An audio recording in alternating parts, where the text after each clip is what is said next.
Committee की बैठक कब कराएंगे, कब वो प्रतिवेदन देंगे? एक हम लोग जब तक दवा के दाम बूझिए तब तक पूत के आंखें गायब। जो 4,000, 5,000, 6,000, 7,000, 8,000 पर जो शिक्षक नियुक्त हुए, आज वो बीपीएससी से भी कंफर्म हुए।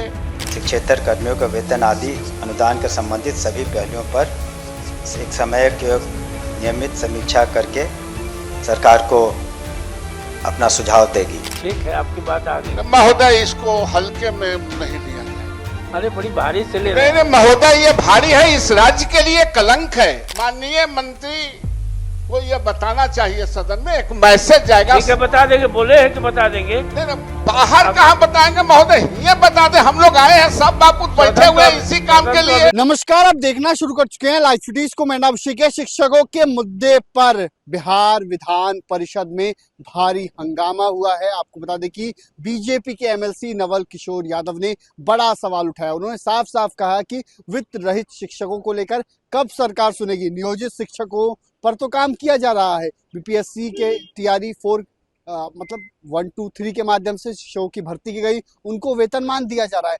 लेकिन वित्त रहित शिक्षकों को अनुदान ही क्यों, उन्हें वेतनमान कब देगी सरकार? इस पर शिक्षा मंत्री ने भी जवाब दिया है कि बैठक में जो फैसला लिया जाएगा, जो अनुशंसा की जाएगी, उस पर सरकार फैसला लेगी। लेकिन एमएलसी नवल किशोर यादव बिड़ गए थे, भड़क गए थे और सभापति से कह रहे थे बुलवा दीजिए कि बैठक 5 दिन में बुलाएंगे, 10 दिन में बुलाएंगे, कितना दिन में बुलाएंगे। हम ये थोड़ी ना कह रहे हैं कि कल ही बुलाइए। तो क्या कुछ हो रहा है, पहले वो देखो। शिक्षक एवं शिक्षकेतर कर्मियों को यथाशीघ्र वेतनमान दिया जाए। सभापति महोदय, इस राज्य में जो 4,000, 5,000, 6,000, 7,000, 8,000 पर जो शिक्षक नियुक्त हुए, आज वो बीपीएससी से भी कंफर्म हुए, उनकी सैलरी भी बढ़े, राज्य सरकार के मुलाजिम भी बने। राज्य सरकार कहती है हमको हर अनुमंडल में डिग्री कॉलेज खोलने हैं, इसका मतलब डिग्री कॉलेज की जरूरत भी है महोदय। और लगभग इस राज्य में जो अछूता था, चाहे वो पेंशन के मामले में, बुजुर्गों के पेंशन के मामले में, जीविका दीदी के मामले में, आशा दीदी के मामले में, ऐसा कोई तबका नहीं बचा है महोदय जिसको बिहार सरकार ने आगे नहीं बढ़ाया हो, उसकी उन्नति नहीं हुई। 2008 में माननीय मुख्यमंत्री जी ने वित्त रहित शिक्षण संस्थानों को इन्होंने एड दिया, अनुदान दिया। हालांकि अनुदान 7-8 साल का लंबित 7-8 साल से है महोदय। इसी सदन में हम लोगों ने भी आग्रह किया था कि आप जो अनुदान देते हैं और जो कॉलेजों के, स्कूलों के जो इंटरनल रिसोर्सेस है, उस इंटरनल रिसोर्सेस को आप सर्वे करा लें, आप अपने अनुदान का सर्वे करा लें। और लगभग लोग रिटायर कर गए हैं कॉलेजों में, स्कूलों में। तो आप जो आज अनुदान दे रहे हैं और उनका इंटरनल रिसोर्सेस पर आप कमांड कर लेंगे, तो हमको लगता है कि बहुत कोई पैसा अधिक खर्च नहीं होगा महोदय। ठीक है, आपकी बात आ गई महोदय, इसको हल्के में नहीं लिया जाए। अरे बड़ी भारी से ले रहे नहीं महोदय, ये भारी है, इस राज्य के लिए कलंक है। ये सामूहिक संकल्प, इस सदन में कोई ऐसा नहीं चाहेगा कि ये नहीं हो महोदय। मैं तो यह कह रहा हूं कि राज्य सरकार ने जो बिहार में नहीं था, एक गंगा पाथवे का जो बना है, कभी आपने कल्पना भी किया था क्या कि गंगा पाथवे बनेगा, यहां से चढ़ेंगे फत वहां उतर जाएंगे? वो तमाम लोग हुए, तमाम काम हुए हैं। ये जो यहां विधानसभा से निकलते हैं, फ्लाईओवर पर चलते हैं और पुन चले जाते हैं, अद्वितीय है। हम तो सिर्फ यह कह रहे हैं कि आपको और कॉलेजों को, एक एक कॉलेजों को 8 एकड़, 10 एकड़, 15 एकड़, 6 एकड़, 20 एकड़ जमीन है, उसके इंफ्रास्ट्रक्चर हैं। इसलिए महोदय, और सरकार ने एक कमेटी भी बनाई है, उच्च स्तरीय कमेटी चीफ सेक्रेटरी के नेतृत्व में, एनालिसिस करने के लिए। पता नहीं माननीय मंत्री जवाब देंगे कि उसकी बैठक हुई है कि नहीं। हम तो सिर्फ इतना चाहते हैं कि जिनका छूट गया है उनको भी, जिनको लिस्ट में नाम नहीं जुटा है उन्नति के मार्ग में, शायद उनका भी आप मार्ग प्रशस्त करेंगे। और बिहार में सिर्फ अछूता एक वित्त रहित कॉलेज स्कूल है, उसको मैं चाहता हूं कि आप सर्वे करा के आप वेतनमान दें। ठीक, माननीय सदस्य जीवन कुमार, आप भी पढ़ लीजिए। मैं बिहार विधान परिषद राज्य सरकार से विस्ताव, यह बिहार विधान परिषद राज्य सरकार से विस्ताव करती है कि वह राज्य के वित्त अनुदानित माध्यमिक, उच्च माध्यमिक एवं महाविद्यालयों के शिक्षकों कर्मचारियों को अनुदान के बदले वेतन का संरक्षण निर्धारित कर प्रति माह वेतन भुगतान करे। महोदय, मेरा इसमें कहना है, मैं सैकड़ों ऐसे संस्थानों में गया तो उन संस्थानों की स्थिति खंडहर जैसी बनी हुई है। सरकार का एक तरफ ध्यान है कि हमारे बिहार में शिक्षा की व्यवस्था बदले, और माननीय मुख्यमंत्री जी को मैं बार बार धन्यवाद देता हूं कि जब हमारी सरकार पहली बार 2005 में बनी तब बिहार की शिक्षा व्यवस्था बहुत चरमराई हुई थी। यहाँ करीब 30 से 40% सरकारी स्कूलों में ताला लगे हुए थे क्योंकि वहाँ शिक्षक थे ही नहीं, और आंगन फानन में नियोजित शिक्षकों की बहाली हुई, और इन संस्थानों को भी आगे करने का प्रयास किया गया। ये ऐसे संस्थान है, मैक्सिमम संस्थान है, जिनको खोलने का जो है प्रबंध जो है वो हमारे बुद्धिजीवियों ने किया। हमारे समाज में ऐसे लोग दानदाता थे जो अपना पैसा, अपना पूंजी, अपना श्रम लगाकर ऐसे स्कूल खोलने का काम किए, जिनको यह मालूम था कि बिहार तभी बदलेगा जब यहाँ की शैक्षणिक व्यवस्था दुरुस्त होगी, और उनको यह भी मालूम था कि सरकार को इस व्यवस्था को दुरुस्त करने में समय लगेगा तो हमारा भी इसमें योगदान हो, और वैसे लोगों के द्वारा ये संस्थान मैक्सिमम खोले गए। हमारा यह कहना है कि माननीय मुख्यमंत्री जी ने बड़ा एक्शन लिया और बिहार की शिक्षा व्यवस्था को दुरुस्त करने के लिए आंगन फानन में नियोजित शिक्षकों की बहाली हुई, और वही हमारे शिक्षक जो है नियोजित के बाद राजकर्मी का दर्जा पा रहे हैं। अभी हमारे मुख्यमंत्री जी ने बहुत ऐसे निर्णय लिए जिससे कि बिहार की व्यवस्था सुधरे। अब मेरा उनसे आग्रह है कि इन संस्थानों को यदि आप जो है दुरुस्त कर देते हैं, यदि इनको भी आप मुख्यधारा में ले आते हैं, इनको अनुदान के बदले वेतनमान देते हैं, तो एक बड़ा कारगर कदम होगा बिहार के लिए।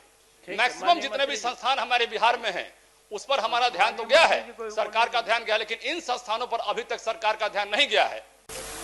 वस्तु स्थिति यह है कि विभागीय संकल्प संख्या 538 दिनांक 19/5/2009 के द्वारा सरकार द्वारा निर्दिष्ट मापदंड हड़तालधारी स्थापना अनुमति प्रस्वीकृति प्राप्त माध्यमिक, उच्च माध्यमिक विद्यालय, इंटर महाविद्यालय से प्रथम, द्वितीय एवं तृतीय श्रेणी से उत्तीर्ण छात्र छात्राओं के आधार पर निर्दिष्ट दर पर अनुदान दिए जाने का प्रावधान है। उक्त अनुदान की राशि से संबंधित विद्यालयों के शिक्षक एवं शिक्षेतर कर्मियों की समानुपातिक स्तर से वेतन दिया जाता है, जिसके बारे में माननीय सदस्य जिक्र कर रहे थे। अनुदानित माध्यमिक विद्यालय के शैक्षणिक स्तर 17-18-19 एवं उच्च माध्यमिक इंटर विद्यालय के शैक्षणिक स्तर 2015-17-16-18 का बकाया अनुदान भुगतान हेतु वित्तीय वर्ष 25-26 में विभागीय शिक्षा देश के द्वारा कुल 3,94,41,24,000 रुपये मात्र की राशि की स्थिति में विमुक्ति भी कर दी गई। विभागीय संकल्प संख्या 1846 दिनांक 21/11 के 2008 के आलोक में वित्त रहित शिक्षा नीति को समाप्त करते हुए छात्र छात्रों को उत्तीर्णता के आधार पर अनुदान राशि महाविद्यालय के माध्यम से महाविद्यालयों को दिया जाता है। वर्तमान में वित्तीय वर्ष 24-25 में शिक्षादेश संख्या 205 दिनांक 16/12/2024 तथा शिक्षादेश संख्या 358 दिनांक 22/3/2025 के द्वारा शैक्षणिक वर्ष 14-17 के लिए छात्र छात्राओं उत्तीर्णता के आधार पर 245,21,82,600 रुपये का मात्र अनुदान राशि स्वीकृत एवं विमुक्त किया जा सका है। सरकार ने जो माननीय सदस्यों ने बार बार अपनी चिंता जाहिर की है, इसी के को देखते हुए बिहार राज्य अंतर्गत एक कमेटी गठित की गई है मुख्य सचिव के अध्यक्षता में, जिसमें बिहार राज्य अंतर्गत वित्त अनुदानित एवं वित्त रहित विभिन्न शिक्षण संस्थानों, संस्कृत विद्यालयों एवं मदरसों को स्थापना मद में दिए जाने वाले सहायक अनुदान तथा उसके कार्यरत शिक्षकों, शिक्षेतर कर्मियों का वेतन आदि अनुदान के संबंधित सभी पहलुओं पर एक समय की नियमित समीक्षा करके सरकार को अपना सुझाव देगी। तो जब ये समिति अपना सुझाव देगी तो उसके बाद हम लोग आगे की कार्रवाई करेंगे। महोदय, दोनों माननीय सदस्यों से अनुरोध है कि अपना प्रस्ताव वापस लें। सरकार सहानुभूति अवश्य रखती, इसीलिए इस समिति का गठन किया गया और समिति अपने जो भी अनुशंसाएं देंगी उस पर सरकार विचार करेगी। धन्यवाद ठीक। महोदय, माननीय मंत्री भी कह रहे हैं कि कमेटी बनी है, यह तो हम भी कह रहे, कमेटी की बैठक कब कराएंगे, कब वो प्रतिवेदन देंगे? एक हम लोग जब तक दवा के दाम बूझिए तब तक पूत के आंखें गायब। वो दवाई सस्ता मिलके क्या होगा जब आंख खराब हो जाएगा? आंख ठीक रहते महंगा दवाई भी चलता है, आंख खराब हो जाए तो सस्ता दवाई भी क्या होगा? महोदय, मैं माननीय मंत्री से मैं आग्रह पूर्वक जानना चाहता हूं कि ये जो कमेटी बनी है इसका अद्यतन बैठक आप कब कराएंगे, प्रतिवेदन कब तक मिलेगा? क्योंकि वो लोग भी जो विकास के दौर में शामिल होना चाहते हैं वह भी मुंह बाए खड़ा है आपके प्रतीक्षा में कि मुझे भी कुछ मिलेगा। और एकमात्र यही है महोदय, इसलिए मैं माननीय मंत्री से मैं आग्रह करता हूं कि आप इसको एक्सपेडाइट करा दीजिए, आप मीटिंग बुला लीजिए। ये कमेटी भी आपका है, ये शिक्षक भी आपका है, ये महाविद्यालय भी आपका है, इसके इंफ्रास्ट्रक्चर भी आपका है और जिन बच्चों को पढ़ाते हैं वह भी आपके हैं और हम लोग भी आपके हैं। तो इसलिए महोदय, ये सदन को माननीय मंत्री को स्पष्ट करना चाहिए कि बैठक कब बुलाएंगे और कब तक वो इसका फलाफल निकलेगा, यह जानना जरूर चाहते हैं। मेरा इसमें मेरा एक पॉइंट कहना है महोदय, इसमें मेरा एक पॉइंट कहना मैं बताना चाहता हूँ आपको। वापस लेना ही है तो बस एक बात हम कह के अपनी बात को मैं कहना चाहता हूँ। हम बताना चाहते हैं सदन को कि ये जो जिसके बारे में हम चर्चा कर रहे हैं, वित्त अनुदानित माध्यमिक या उच्च माध्यमिक या महाविद्यालय के बारे में, आप देखिएगा ये वैसे जगह बने हैं जहाँ के जिसके आसपास स्कूल और कॉलेज की कमी है, जहाँ हमारी बच्चियों को, हमारी बहनों को पढ़ने के लिए दिक्कत है और यदि उनको पढ़ने के लिए अभी कॉलेज जाना पड़ता है तो वहां से काफी दूर जाना पड़ता है और ये भारी समस्या है उनके लिए। और आज भी हमारे जिस परिवेश में हमारे बिहार के लोग रहते हैं, अपनी बच्चियों को वहां से दूर नहीं भेजना चाहते हैं। तो ऐसी स्थिति में इन कॉलेजों, इन स्कूलों का उद्धार होना बहुत जरूरी है और सरकार का जो कमेटी बनी है ये कमेटी जल्द निर्णय ले तो अच्छा रहे। जवाब माननीय मंत्री जी कुछ। सभापति महोदय, जैसा कि हमने अपने वक्तव्य में कहा कि जो समिति अपनी जो अनुशंसाएं भेजेंगी उस पर हम सरकार निश्चित रूप से विचार करेगी। सरकार वित्त रहित संस्थानों के बारे में गंभीर है और संवेदनशील भी है, इसलिए तो ये समिति का गठन हुआ। अब वो उनसे हम लोग पुनः कहेंगे कि इसको जल्द से जल्द अपनी तो माननीय समिति की गठन के बाद कोई बैठक हुई है क्या? उसके बारे में हम जानकारी सदन को दे दें। वापस लेने का कृपया संकल्प। तो हम लोग भाग के कहाँ जाएंगे? वापस तो लेना ही है। मैं सिर्फ फिर आग्रह में करता हूँ, आग्रह आपका सब हो गया। महोदय, इसको ये कब तक बैठक करा लेंगे? चीफ सेक्रेटरी के बैठक हम लोग कराएंगे कि माननीय मंत्री ये कराएंगे, उप मुख्यमंत्री कराएंगे, मुख्यमंत्री जी कराएंगे? हम लोग सिर्फ यह जानना चाहते हैं कि जो आपके तरफ नजर उठा के वो देख रहा है, आप कब तक आप बैठक करा लेंगे? आप बैठक कराएं, ऐसा नहीं हो कि बैठकें नहीं हो अधिसूचना का, इससे हम लोग की भी मर्यादा कम होंगे, सदन के भी मर्यादा कम होगा, सरकार की भी मर्यादा कम होगी। आगे नहीं। इसलिए महोदय, माननीय मंत्री ने आग्रह किया है कि आप इसको वापस लीजिए। नहीं, हम तो वापस लेंगे महोदय, वापस हम भाग कहाँ रहे हम नहीं, लेकिन माननीय मंत्री को यह बताने में कहा के बारे में भी जवाब दे दिए कि जब होगा तो मैं हम जवाब महोदय हम जवाब मांगने नहीं आए, हम कोई कव्वाला का यहाँ नहीं कर रहे हैं कि हम सवाल करें, हम तो सिर्फ आग्रह कर रहे हैं। तो आगे नहीं, आज नहीं ना कुछ होना है। आप आज नहीं होना है महोदय, महोदय आज नहीं होना है, लेकिन डेट तो आज तय ही हो सकता है, 5 दिन में, 10 दिन में, 15 दिन बताएंगे में। ना, हाउस में चल बताएंगे आपको। महोदय ये घोषणा हुए जो कमेटी बनी है उसको भी लगभग 4-5 महीना हो गया, तो इसलिए हम लोग आपसे आसन के माध्यम से आग्रह कर रहे हैं। आचार संहिता लगा हुआ था, अभी चुनाव हुआ है, तो महोदय हम कहाँ करें कि कल सवेरे कर दीजिए। तो ठीक है, अभी वापस लीजिए महोदय, अभी वापस लीजिए ना। माननीय मंत्री को ये बताना चाहिए, सदन में एक मैसेज जाएगा। ठीक है, बता देंगे, बोले हैं कि बता देंगे। नहीं, बाहर कहाँ बताएंगे महोदय, ये बता दे, हम लोग आए हैं, सब बापू बैठे हुए हैं इसी काम के लिए, चलिए रहा है, ये कोई बात थोड़े है, ऐसे थोड़े। आखिर हम लोग की भी एक गरिमा है, हम लोग भी कोई प्रश्न लेके पब्लिक हित में आते हैं, और आपने जो ऑनलाइन कर दिया है, पूरा बिहार देखता है उच्च सदन को। इसलिए महोदय मेरा आग्रह है कि आप 5 दिन, 10 दिन, 20 दिन, 25 दिन, आप जो कहना चाहते हैं आप उसको घोषणा करें कि हम बैठक बुला रहे हैं, हम बैठक बुलाएंगे, वो रिपोर्ट देगा, उसी आधार पर ना पैसा दीजिएगा। हम तो ये नहीं कह रहे हैं कि हम पॉकेट से निकाल लेंगे। माननीय मंत्री जी, अब आप लीजिएगा आपस की वोटिंग करा देंगे। हम तो इससे भी भागने वाले नहीं हैं, हम अकेला चलने वाले हैं।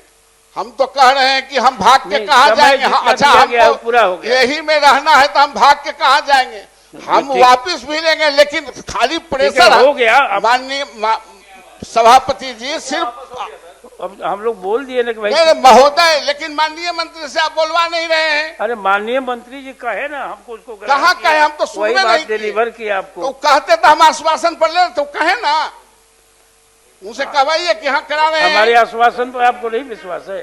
नहीं, इनको कहने में क्या दिक्कत है? उन्होंने तो कहा या कहते कि हम बैठक नहीं कराएंगे, यही कहते कि बैठक नहीं कराएंगे, इसकी सूचना देंगे तारीख की। अभी तो अब तो हो गया बात, वही बात हो गई, आप ही की बात का जवाब दिए।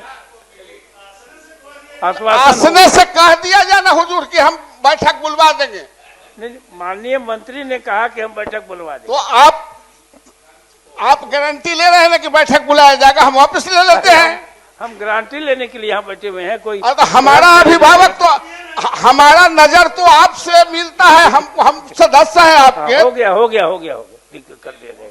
आपके आसन के निर्देश पर और माननीय मंत्री ने जो कहा है उसके निर्देश पर, आश्वासन पर मैं वापस लेता हूं कि ये जल्द से जल्द बैठक बुलाएंगे और वित्तरहित कॉलेजों को वित्तसहित करने, वेतनमान देने की कार्रवाई आगे बढ़ेगी। तो आपने सुना कि क्या कुछ हुआ है बिहार विधान परिषद में। बिहार विधान परिषद में एमएलसी नवल किशोर यादव और एमएलसी जीवन कुमार ने मुद्दा उठाया है और खूब गर्मा गर्मी हुई है। बने रहिए लाइव वीडियोस के साथ, हमारे यूट्यूब चैनल को सब्सक्राइब करिए, लाइक, धन्यवाद।